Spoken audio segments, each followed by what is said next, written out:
সরস্বতী পূজার আগে অনেকে বলে কুল খেতে নেই না, এটা কিন্তু কোনো শাস্ত্রে এরকম বাধ্যবাধকতা নেই। এটা অন্তরের ভক্তি দিয়ে ভগবানের জন্য ত্যাগ, এক কথায় বলতে পারেন। কেন খেতে নেই জানেন?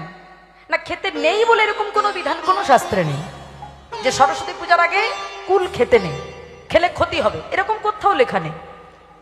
কেন খায় না একটুখানি বলে দিই শুনুন। কিছু নিয়ম আছে। স্বয়ং ব্যাসদেব তিনি তপস্যা করেছিলেন।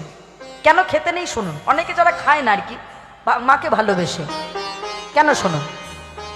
স্বয়ং ব্যাসদেব তিনি ব্রহ্ম রচনা শুরু করার আগে তিনি মা সরস্বতীর তপস্যা করছিলেন যে মা সরস্বতীকে যে কোনো প্রকারে আমাকে সন্তুষ্ট করতে হবে। ব্রহ্ম রচনা শুরু করার আগে ব্রহ্মসূত্র রচনা শুরু করবেন। তা তখন যেখানে বসে ব্যাসদেব তিনি সাধনা করছিলেন, ঠিক তার পাশেই